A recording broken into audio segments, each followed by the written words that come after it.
Good evening, everyone.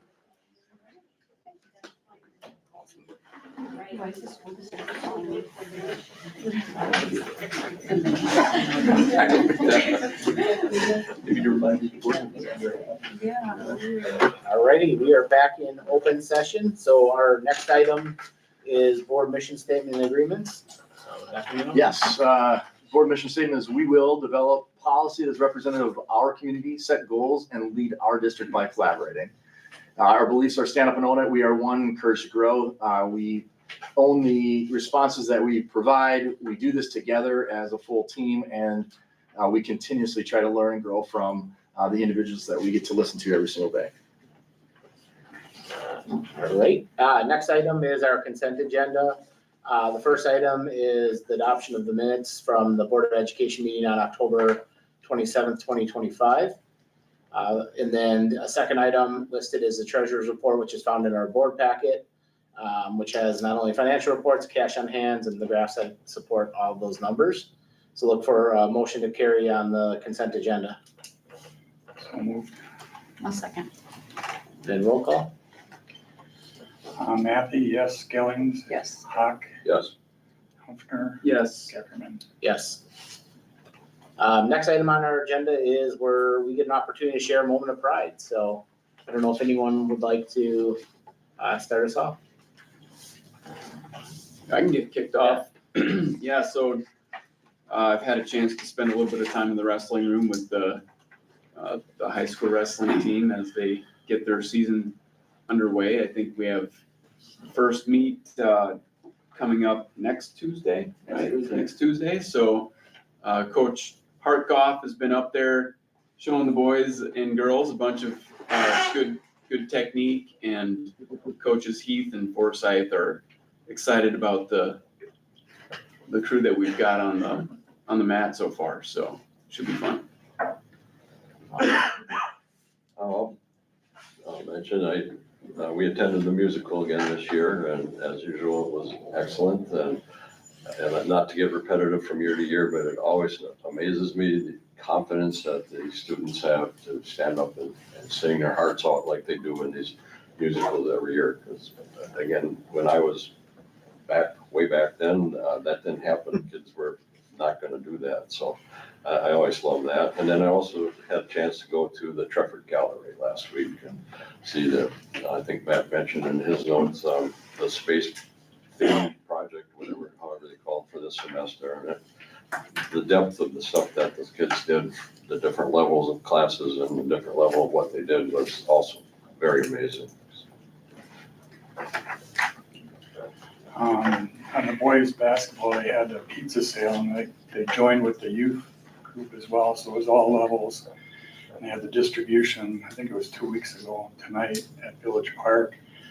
And a lot of the varsity players and JV players showed up to help distribute. And final number's not in, but it's somewhere around $12,000 they raised selling those pizzas. And then yesterday, John and another coach and 8 of the varsity players went to A&W and helped offload the Christmas trees and work for them. So starting to get a lot of involvement in the community, which is good to see. I'm still getting the sap I'm a little off. slower today. I'll echo. I went to the Christmas Carol play as well, and it was fantastic. I took my kids, so third grader and kindergartner, and Adler, you must be working with Mrs. Ahrens at FLC. Yes. Yes. So starstruck to see you, and just thought it was awesome. So yeah, so you did great. You've got some fans and some kids who eventually want to be in the play, which is pretty cool. I also went to the fall gallery at Trefford, it's always just amazing to see all the work that's put in there and just the talent. I went to the FLC concert on Friday for the 4th and 5th graders.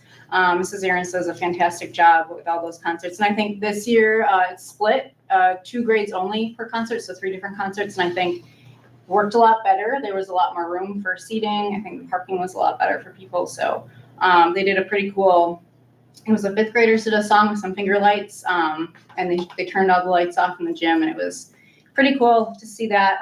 Again, lots of talent, music talent that I don't have, so I really appreciate that. And then tonight I went to the fall festival at FLC with my kids. And it was just an awesome time, and to see all the staff who stay after school and put all that time into working the games, setting everything up. It's just awesome that they do that for the kids. So I appreciate that, and kudos to everybody who worked on that. Very cool. Yeah, the only other item I had was the pancake breakfast. I think it's like the official kickoff of winter, right, for North Fond du Lac. So it was cool just to see everyone come out, support the community. Optimus does a great job with it, so I just want to continue to thank them because I know they do a lot for our district as well. So, all right. Now we have our Horseman High School Student Spotlight. So I don't know who I'm turning to. Yeah, so I'll introduce them real quick. So we have Reese and Amber with us. They were in Christmas Carol, and they're just here to share. I mean, one of the big things we talk about is making sure we talk about our offerings for students, and this is a great way to showcase them. I mean, our athletics, typically they're getting newspaper coverage, things like that, but I know you guys all support it, but we have a kind of a little hidden gem here in North Fond du Lac. So they're just gonna kind of speak to what it means to be a part of that program, some of the work Mr. Rasmussen, Ms. Ligery do there, just to really keep our music department thriving as a whole, and we'll speak a little bit to the opportunities they have. So I know over you guys. All right, I think just to start off, I know that personally I am very grateful for the opportunities that we've had over the years and throughout middle school and high school with the music department, because just knowing that not every school has that is just it's so special to me, and I'm very grateful for that fact. I don't know if you wanted to add on that. Yeah, I think it's really special that we have the auditorium in the high school, so we're actually able to do these musicals and stuff. Like I know Springs rents out the auditorium, and I think that's really cool that we have that space to do that. Yes, with the musicals and the choir concerts and the band concerts, like we have a designated stage for us. Mhm. And that's just really cool to have, like in our school. Yeah. And you can brag a little bit about like how it Yeah. impacts you, how you Yes. ensemble, all that fun stuff. Floor is yours to kind of break yourselves up a bit too. I know WSMA honors choir, that was fun. Yes. We in what was it? This summer. In June, we went to a summer camp for the State Honors Choir where there's like 150 students selected out of over 1,000 students that audition. And me, Reese, and another friend of ours, Nova, were selected to be in that choir, for those choirs. So that was just really cool in itself. And then in the summer camp, it's 3 days, and I probably have done the most singing in a day during that camp. It was a lot, but it was so much fun. So many great friendships during that, just unforgettable memories. A lot of new people. Yes. Yeah, it was a good opportunity. There's the choral cabaret, which is in the second semester of the school year. It's closer to the end of the year. We have the whole choir doing normally just what show choir does, which we're also the show choir choreographers. So Yes. that's So fun. we create the dances Yeah. for the students, which is very fun. Also a challenge, but A little nerve-wracking. we do love it. But yeah, we get to have a little senior spotlights during that. Yes. Which showcases some talent in there. I know that since I was a freshman and I got to watch the seniors perform their senior solos during Choral Cabaret, I was like, I cannot wait to do that. And now it's finally my year to do that. And personally, I have no idea what song I'm gonna do. I just know I'm very excited about it, but it's just a really cool opportunity that the choir gets to do, and like you get to look forward to it throughout all 4 years of high school. And I mean, Florida trip for band. Yes. Yeah, you got that coming up. That's very fun that we have that opportunity. Just in general, like the choirs and the bands, like our concert choir works so hard for our music, and also the 3 bands. We have the freshman band, the Oriole band, and then you work on that, and then you get into the symphonic band, which is sophomores through seniors, and then the jazz band, which you are able to join that if you'd like. I am in all 3 bands, and I love being able to witness myself grow, but then as a senior, being able to watch everyone else grow. That's just a really cool thing to see throughout the years. And just being able to play different music, like symphonic band plays completely different music than jazz band plays. And it's just really cool for the different genres and styles of music that we get to play. And I feel like at least this lighter likes to throw in some easier pieces to kind of like give us a break, and she also gives us some harder pieces that kind of makes us work a little bit harder for them. Definitely second semester is like harder music because we have more time to work on it rather than after the homecoming game, we get our Christmas music for about 2 months and then we have the concert. But for second semester, we have the whole semester long to work on those pieces, which is really cool. And then we also have solo ensemble for band and choir, which is this really big festival within our conference where you can choose to do a solo, a duet, a trio, an ensemble with a band or choir. There's show choir for solo ensemble. It's just really cool. And then what I personally like about it is the feedback that we get, because you don't necessarily get that from just our school. And it's these professional judges that actually like you can learn and build off of what they tell you, which it's helped me throughout the years a lot. And just facing your fears with that too, just going into it. And like my first time singing a solo when I was in 8th grade, I was terrified. I have watched the videos back and I'm like, I can't believe I was the same person. But like now, it's just so crazy how that's helped me become the more confident performer that I am now. I feel like that's the same way with the musicals too. Like your first show is always really nerve-wracking. I know, all shook up. My first show, I was like, ah. Yeah. But yeah, I think it helps a lot with confidence, being able to perform for people. Helps a little bit with stage fright too.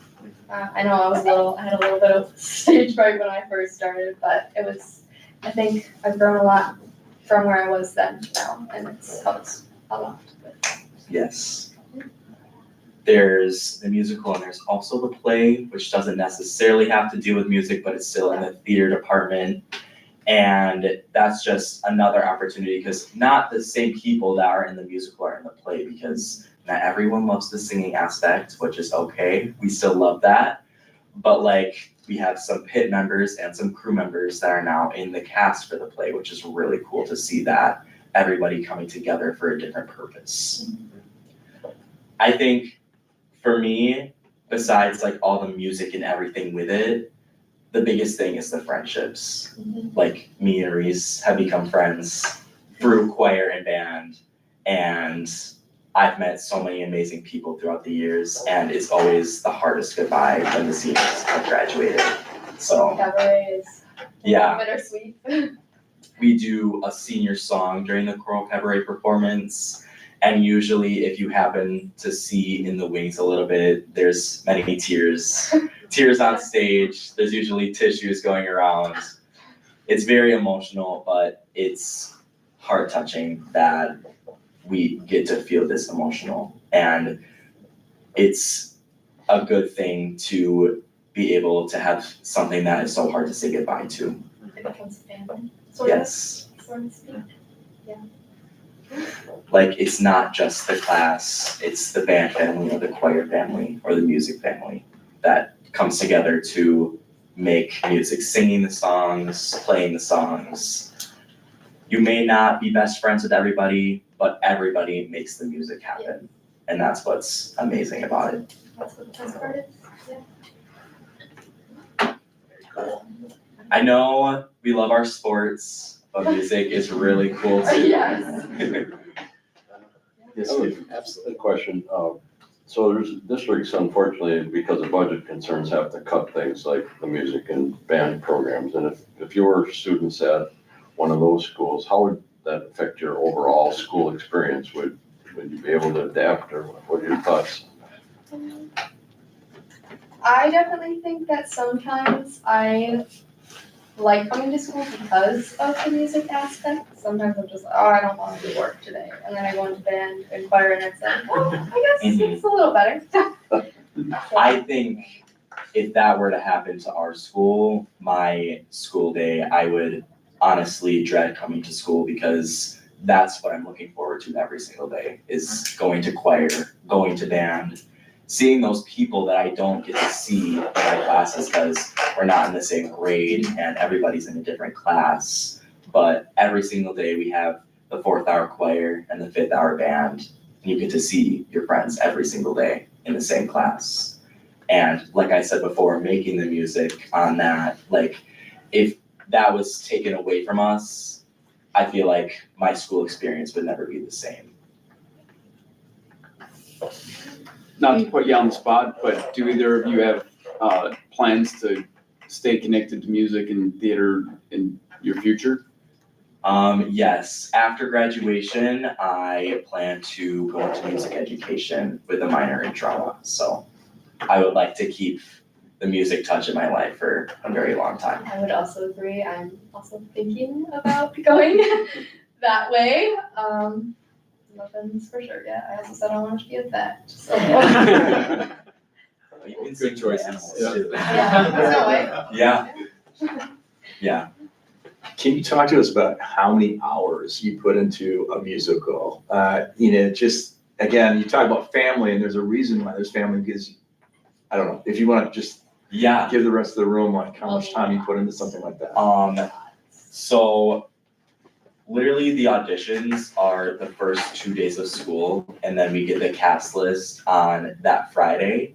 Then there's a 3-day weekend for Labor Day, and then we come back and rehearsals start right away. We have our first read through for 2 hours, and then every week, Monday through Thursday, we have the rehearsals every week leading up to the musical. And it's like 2-hour rehearsals leading up to our tech week, which is like 6 hours after school. We stay there until about like 9:30. Students are fed. Yes, we are fed. Wait, did you hear that? Some might say that's the best part of it. Yeah. Yeah. Yeah, but there's so much time and dedication with all of that.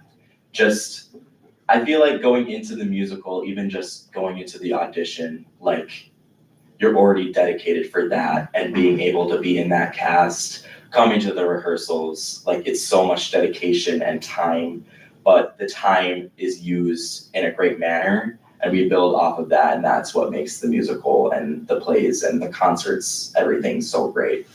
With just the 2 months time for the musical, I think it's amazing what our peers and everything is able to happen, like. Especially during tech week, I feel like we really shape up the musical a lot during that whole week that we're there for. Yeah, it's like Monday you'll come and you're like, do we even have a show yet? And then by Thursday you're like, oh, we got this. It's good. Yeah. So, yeah. Because that tech week is the first time running it with the cast, the crew, and the pit, it's very hard to like match everything the way it's supposed to be. But then by like our Monday rehearsal, because we start the weekend before the musical, by Monday, it's pretty much smooth sailing from there and just repetition after that.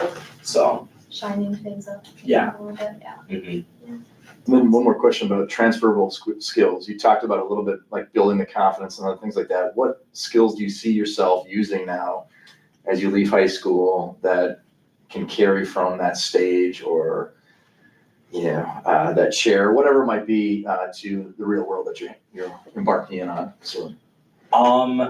I think for me, just being able to talk to people like I am right now, or a larger audience, being a music teacher, for an example, having classes and being able to speak and connect with the students even, and not being afraid to quote unquote perform or help them build their skills and learn so much about music that I've learned. just being confident in myself as a person and helping other people become their person, just like I have throughout the past how many years. I think I personally, from like my freshman year up till now, I feel like I became a lot more outgoing because of the musical. I'm not more like in my shell as I was. I think I was a little socially awkward. I think it's definitely helped me a lot speak out more than I was before. So at least that's for me. Yeah. Awesome. No solos this year? Not for this one. But if I could just piggyback quickly, two wonderful performers on the stage. But again, we had 16 pit members under the stage. We had 5 running crew, but 15 crew build the stage. So we averaged about 45 students each musical for those 2 months. And before Tech Week, they're all doing their independent work. We're front loading all the lines and the camaraderie, the musical family. And what's toughest always is that Monday after the show. Because when 3:15, 3:16 hits and that show is done, it's on to the next thing. And that show, those students, that family, that belonging that they get. Not everybody is in athletics, but a lot of these students, this is their niche, this is their belonging, their sense of, togetherness. And so to offer that, to see the growth musically and otherwise from those students, from the cast, the pit, the crew, it's immeasurable, and it fills my bucket, and it fills, I know, the other directors' buckets as well. It's kind of almost like, what do I do now? Like, I don't have anything after school now. What do I do? And not to, I don't want to equate success or lack thereof with the attendance, but thank you for the shout out, and this was one of our most attended shows. We had over 200 each show. I can't recall the last musical, probably since Wizard of Oz, that was the case. So, it speaks a lot about the community, the support, and the awesomeness that happens above, below, and behind the curtain. I know, me personally, I had a lot of family and friends come up to me and be like, that was my favorite show that the school has ever done. So Nice. I just think that's really cool. Maya came from South Dakota this year, so. Yeah. I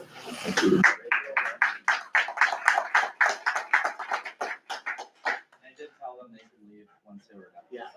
No, they must stay until I- they're part of the votes at the end. Thanks for coming. Thank you. Thank you, guys. All right, that's awesome. All right, next item is our clerk's report. So Rick, you have a minute. Oh, sorry, yes, I skipped. Thank you, Steve. My fault, my apologies. Student council. Okay. Good evening, board members. I'm excited to share some highlights from student council as well as updates from other clubs and activities happening at Harassment High School. For student council, annual turf wars competition began at the beginning of November and is finishing today, so finished today. As previously stated, each homeroom collected money to purchase Christmas gifts and essential items for students or families in need. The homeroom that raised the most was Hanson's homeroom, with a total of $113.28. The total amount collected across all homerooms was $372.28. Although our goal was $500, we came close but didn't quite reach it. It seems that some students were not as motivated despite weekly reminders being sent out awarding daily bars per grade level homeroom that has the most, and having Mr. Harkov be taped to the wall if that amount was to be reached. Pink up game. We're just moving on. Should've told us. Right, that's what some money. I would have said, yeah. You said by end of day, right? We still got time. No, Okay. $128. Yeah. For the Pink Up game, the Pink Up committee had its first meeting this past Friday. They're working on organizing a bake sale during the game, raffle basket fundraising, creating new shirt designs, deciding dress-up days, and planning decorations throughout the school. The intention of this game and all of the fundraising is for cancer awareness and research. This is a long-standing tradition at the high school that students will continue to do each year. The Pink Up game will take place February 13th. Secret Santa will take place for both staff and students from December 15th through 19th. This fun activity is designed to bring holiday cheer and living up the school community.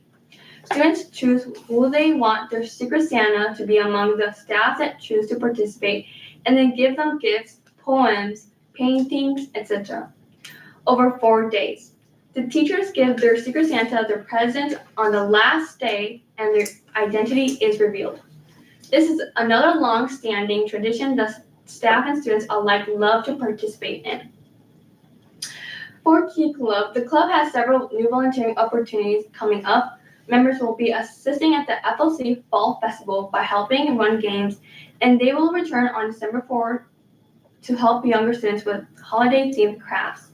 The club also plans to continue supporting the public library and the Children's Museum, which have upcoming events such as Snowflake Day that members may participate in. Recently, many members volunteered at the community pancake event, and it was a positive experience that they truly enjoyed. For NHS, this month the National Honor Society is staying busy with a number of service and fundraising activities. We're hosting a holiday read-along for younger students in early December, where members will read stories, do crafts, and interact with students. We also have a bake sale planned for December 9th to raise funds. Additionally, our members will volunteer with the Salvation Army in December to help with setup and distribution for their holiday programs. We're also participating in a raffle ticket sale to help cover part of the cost of our spring banquet, which is scheduled for April 12, 2026. For SRE, the SRE Club has been active with several projects this month. The group recently completed its food drive and successfully assembled 33 boxes of food for families in need. Members are also preparing the upcoming Holidays Around the World bulletin board to highlight cultural celebration throughout December. The club is currently exploring new SCRE shirt designs with plans to reopen sales for a previous design as well. In addition, students continue to support peers through tutoring, including math help and bilingual assistance for 8th graders. Overall, the club remains focusing on service school involvement and creating positive, supportive opportunities within the school community. Some student accomplishments. As discussed earlier, we had a successful fall musical of A Christmas Carol. It was great seeing so many community members, staff, and students attend, as the students had a phenomenal performance. Winter sports and activities are officially in full swing. Stop by the Horizon High School to attend one on a night you want to support the Orioles. And that is it. Any questions from me? Can you tell us a little bit more about the tutoring for 8th graders for bilingual? I mean, what does that look like? Personally, I wasn't in the meeting, Mhm. but I know Jump in. Mr. Muffy is here, the one that is in SRE. Yeah, we have a couple different opportunities. We send kids down to ELC. ELC, I know last year my daughter was in ELC and half of her class was Spanish speaking, and they didn't have a lot of support. So we sent a lot of our bilingual kids down to ELC just to help out and communicate with kids and build relationships. We also send kids to FLC to kind of do the same thing. And then every once in a while, our ML department might say, hey, do you have someone available this hour to help a kid who's struggling with math down in the middle school? So then SCRE has 45 kids to choose from. So usually someone's available to help out and go down and give up some of their class time to go help someone else. Thank you, that's great.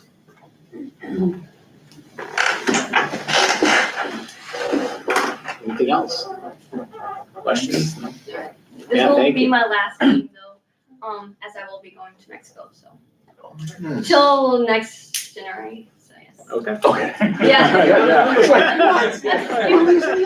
Come on. No. Well, safe travels, safe travels.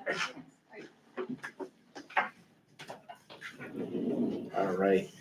Our next item is the clerk's report now, so Rick.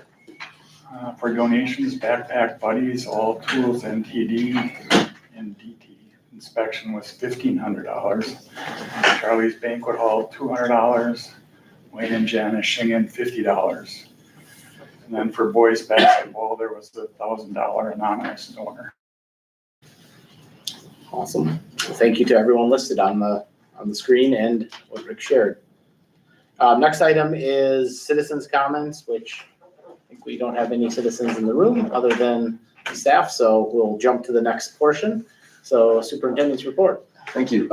As always, we do this in the segments of our buckets within our strategic plan. And the first one we're going to attack today is learning and academics. And I'm going to have the Horseman team come up and start their presentation for Yeah, this so one. the first few slides, I'll kind of kick off. The first few were our student spotlight. So again, shout out to Admiral Reese and everyone who's in the Christmas Carol. It was awesome.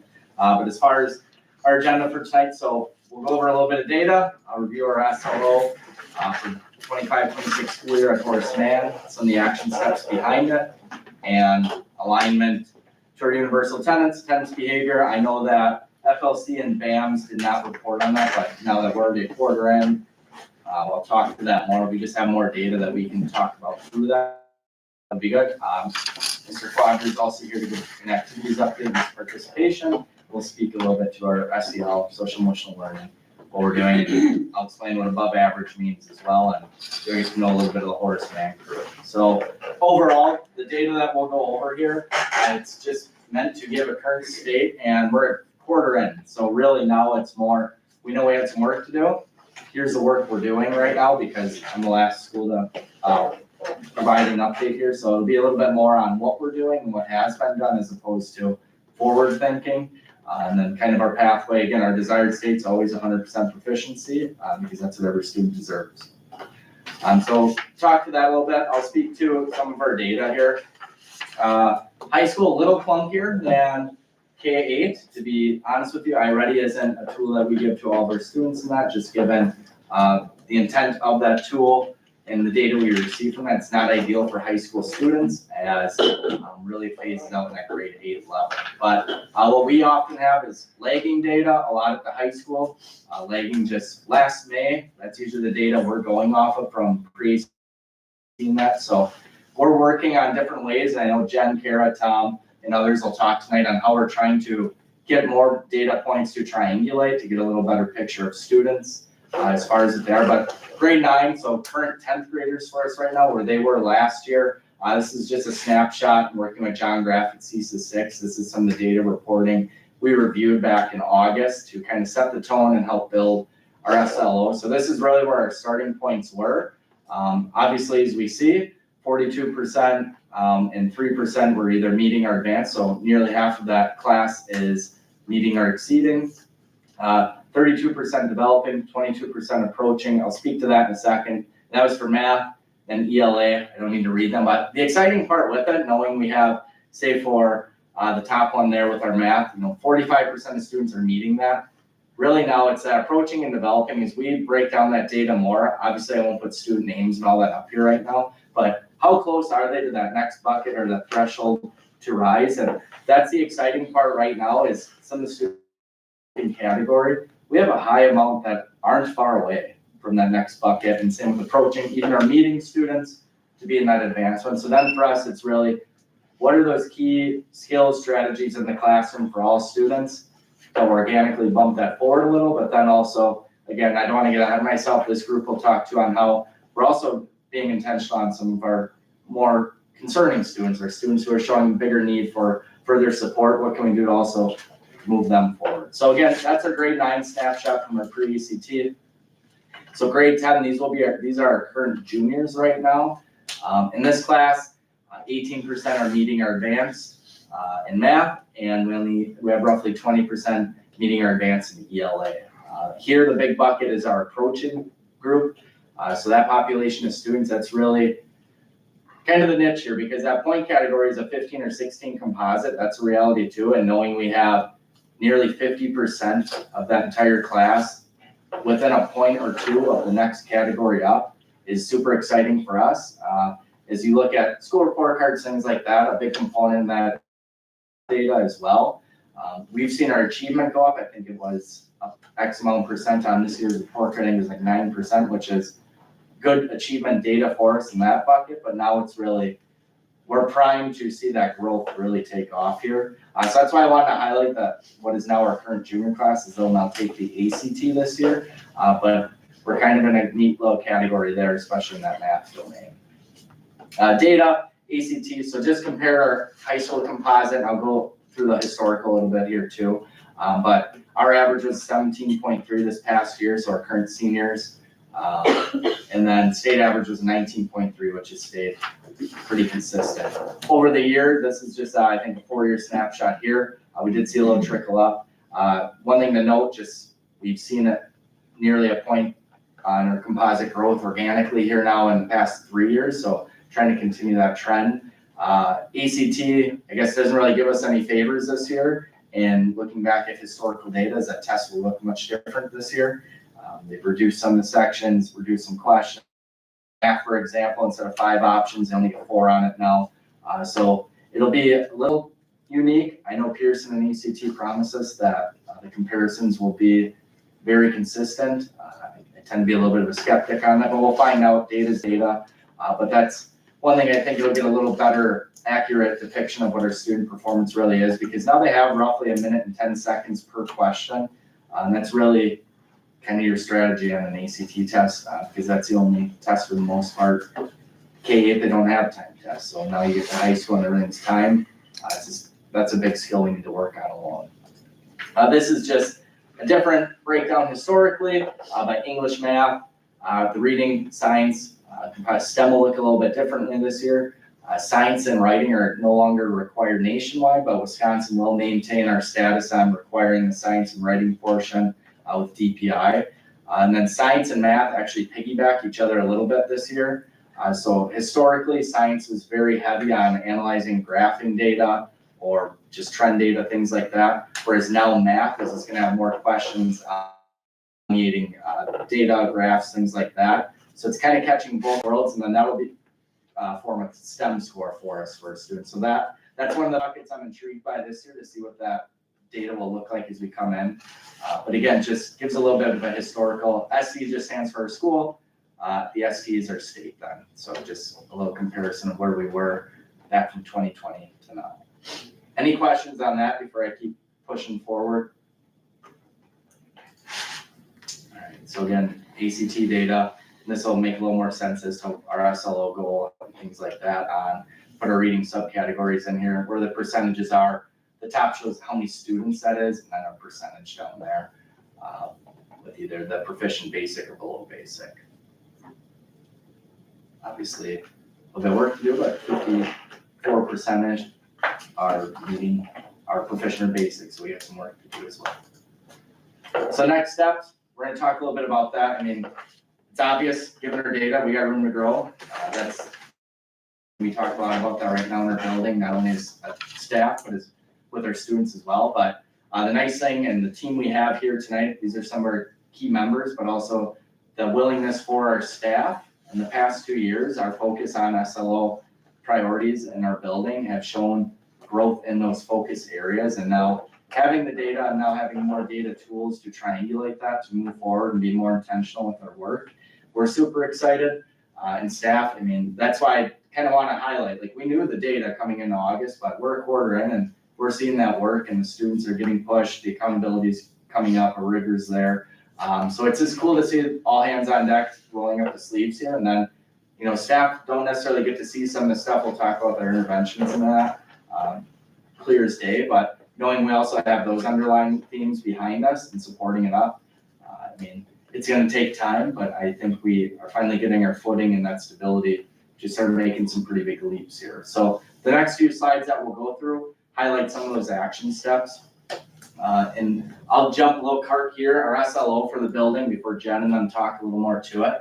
We chose to focus on the area of fluency in reading text and being able to read the text, comprehend it. Like, there's other skills we're working on. The past 2 years, we worked on our vocabulary expansion, knowing we have a diverse student population. How are we best supporting students, whether they're learning English as a new language and things like that? How are we expanding their vocabulary to make it more normed across all of our curriculum? So, you know, science had taken time talking about, like, was, what does bio mean? Well, how does bio also relate to another class? And just getting some of those roots and stems and all those pieces to focus on with our staff and students. And it became kind of fun as students would start making that connection in like a physical education class, what they're doing in science, and you're also talking about another class. So that was a nice piece here. As you look at the data, and Jen and Carol will explain a little bit more as how we got that baseline data for the year.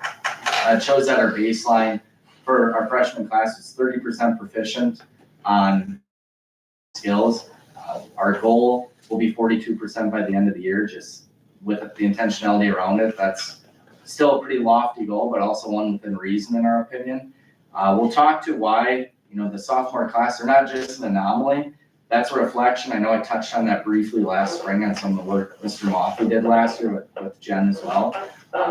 It just shows that sophomore class is already at 65 proficiency, and that goal is 77%. And that was on some universal tier 1 strategies. And now we're implementing that. So we're gonna start seeing that ripple up in that as we get data. And again, we always talk to trusting process. We understand K-8. We're trusting that journey and pathway, and I think the direction we have as well. But rather than read all of them, I know you guys previewed this too, but junior and senior class, we're doing some work, and it shows we're now kind of where we're getting. We're starting to see that bubble rise. Not that we're giving up on the juniors and seniors, we're not. It's just that intentional focus is paying dividends right now in a small sample size already. Is the proficiency relative to, it's a different proficiency target per grade? So this will be based on the Dibbles assessment that Jen did to get a baseline with those students. So they'll speak a little bit to how they formulated that. Okay. Yeah, that's the next slide. Yeah, I think it is. Perfect. Yes. Yes, so hi, I'm back. So we get to round out with the high school now. Jen and I have been doing some amazing work with the staff and students in the high school, and we're excited to share with you a little of the work that we're doing.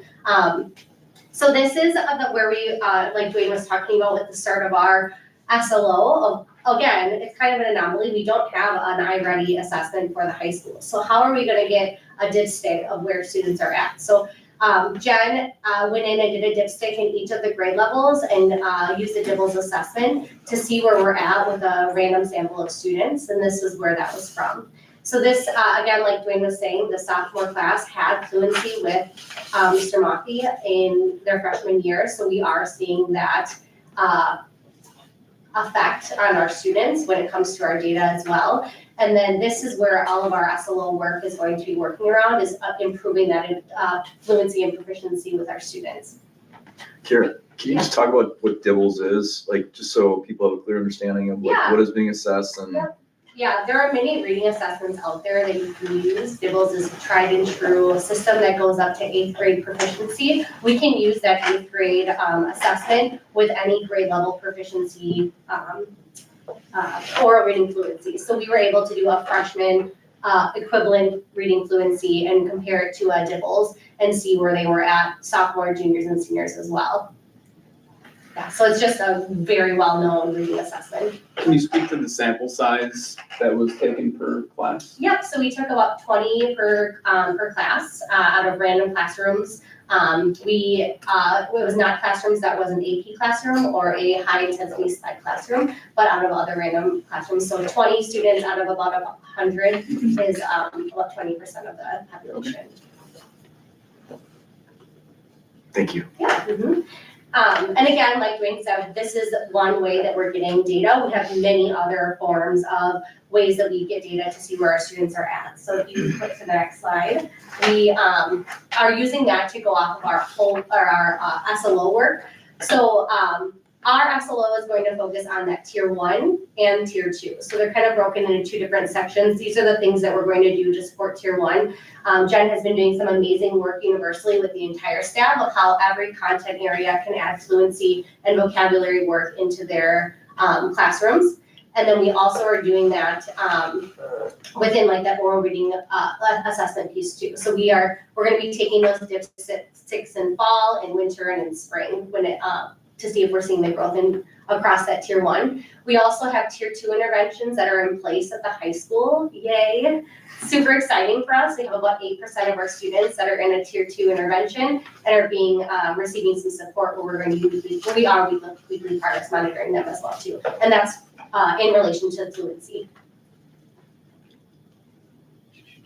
I got the next slide. So just some of the action steps on that. I know Kara talked about tier 1, universal. So things we've been doing in our CT time, we've been very focused on, and Jen has came in a handful of times here to show different strategies. And so for example, in math, if you have a word problem, for that fluency, it might be having 2 students read it together. And then you read it to me, now I repeat back all right, I think this is what the question asked, and now they would flip. In other classes too, just having that read out loud, it's the impact of just reading a text to students out loud for them to hear it and comprehend it. And we talked a lot on our pace too, and that was a fun activity with staff.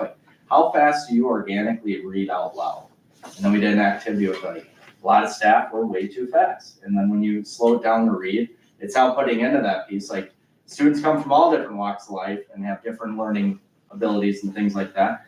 How are we actually presenting something? It's as simple as just slowing how quickly we read or paying attention to punctuation and things like that. And that's getting embedded across all classrooms right now. So that's our universal focus is how are we embedding fluency into each classroom?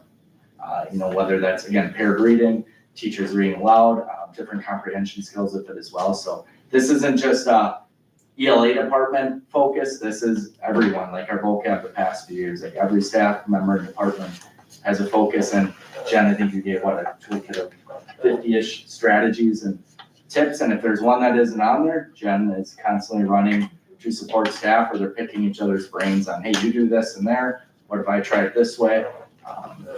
It's pretty exciting, but that's some of our action steps around this, focusing our CT time, monthly grade level meetings. We're not really getting a ton into the SLO, but there's time for them during Oriole time once a month to meet as grade levels. Our PD days, none of them have occurred yet without some sort of focus on our fluency and SLO. Now that we're a handful of those in. And then just coaching cycles around it as staff. I'll talk more about universal attendance later, but just how staff know what I'm looking for when I come into a classroom, what's expected. And for me, it's never a gotcha moment. We all know what the look fors are. The fluency strategies, again, Jen never disappears. She doesn't hide. She's always there. Here's the taming. Again, a lot of this happens behind the scenes, but we're there. And then also starting to focus on the intentionality of the assessments and how we're gauging that student understanding, because that's data at the high school. Again, we're a little bit of a unicorn-esque on just without I-reading that. We have to be way more cognizant of what is our data telling us from our work in the classroom. So how are we using that? Rick is really struggling in math, but performs really well on the pre-ACT. Why is he struggling in my class, but performing super well there? Where's the glitch? And just starting to have those conversations. What does the data tell us? Which has been good. And then I know we'll talk more about tier 2 supports and interventions as well. Yeah, so at Horace Mann, we are doing that universal support. We have some teachers who are taking that on in their classrooms across all of their hours, where they're either putting in that whole tier 1 vocabulary work or pre-ACT work or fluency work. So we have some amazing teachers who are willing to take that on. They're 5 minutes of their day that they're doing that reading work as well.